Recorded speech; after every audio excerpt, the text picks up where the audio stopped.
नमस्कार, आप देख रहे हैं भारत लाइव। मैं हूं आपके साथ कंचन। ऐसे तो आए दिन मैं आपको इन खबरों को लेकर सामने आती हूं जो भी राजनीतिक चर्चाएं हो रही हैं बिहार में, जिसमें आप साफ तौर पे देख रहे हैं कि एनडीए की टूट साफ दिख रही है। इससे पहले हमने आपको अपने खबरों के माध्यम से बताया कि जिस तरह से बीजेपी में ज्ञानेंद्र सिंह ज्ञानू ने बीजेपी में तहलका मचा दिया था। उन्होंने कह दिया था कि बीजेपी एक नेतृत्वहीन पार्टी है, जिसके बाद एनडीए में खलबली मच गई। उसके बाद जो गोपाल मंडल है, उन्होंने जेडीयू में खलबली मचा दी थी, जिसमें उन्होंने कहा था कि जो अजय मंडल हैं वो ट्रैक्टर पे शराब को बेचते हैं। उसके बाद जो माझी की पार्टी है, जो बीजेपी और जेडीयू के लड़ाई को हमेशा सुलझाते हुए दिख रही थी, जिसमें दानिश रिजवान आके विपक्षियों पे हमलावर थे कि आप ये ना सोचे कि हम मंत्री बन जाएंगे और बीजेपी के और जेडीयू के लड़ाई में उसके आग में हाथ को ना तापे।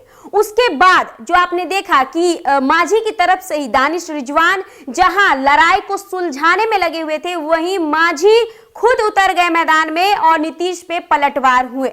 लेकिन अब जो एक पार्टी बची हुई थी वो भी अब यूपी में हो रहे चुनाव को लेकर अब लड़ाई पे उतर चुकी है। जी हां, आपको बता दें जो कि वीआईपी पार्टी बची हुई थी, मुकेश सहनी की पार्टी बची हुई थी, वो भी अब इस एनडीए की टूट की लड़ाई के मैदान में उतर चुकी है। आपको बता दें कि जो मुकेश सहनी है उन पे अजय निषाद ने, जो बीजेपी के सांसद हैं अजय निषाद, उन्होंने कहा है मुकेश सहनी पे उन्होंने तंज कसा है। उन्होंने कहा है कि जो मुकेश सहनी है कुछ ज्यादा ही महत्वाकांक्षी हैं, सच्चाई से परे हैं। उनको याद रखना होगा कि बीजेपी के अनुकंपा पे है वो।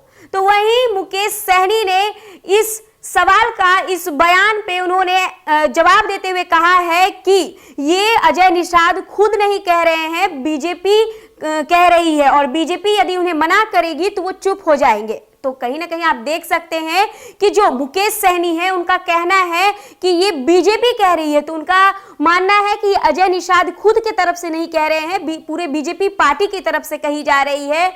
तो आप अब साफ तौर पे देख सकते हैं कि जो एनडीए की टूट है वो साफ दिख रही है। सबसे पहले जेडीयू बीजेपी जेडीयू की लड़ाई जारी थी, उसके बाद माझी भी मैदान में उतर चुके थे। लेकिन अब जो वीआईपी पार्टी है, मुकेश सहनी की पार्टी है, वो भी इस एनडीए की टूट में लगातार वार कर रही है और अब एनडीए की टूट साफ दिख रही है।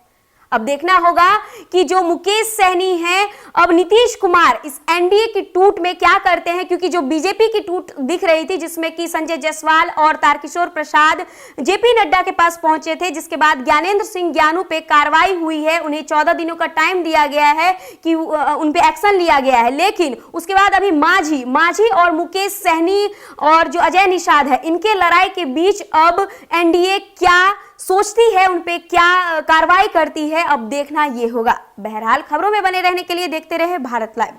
अगर ये वीडियो पसंद आई और वह बिहार के राजनीति और बिहारियत से सरोकार रखेनी तो सब्सक्राइब बटन दबा के चैनल के सब्सक्राइब कर ली। ओजे एगो घंटी बा, ओकरा बटन दबा देला से कुल सटीक और मारक खबर रुआ मुफ्त में मिल जाई। अगर रुआ पत्रकारिता के हमनी के नया प्रयोग में सहयोग कर चाहतानी तो ज्वाइन बटन दबा दी। पेटीएम नंबर नोट कर ली 9386816700। धन्यवाद।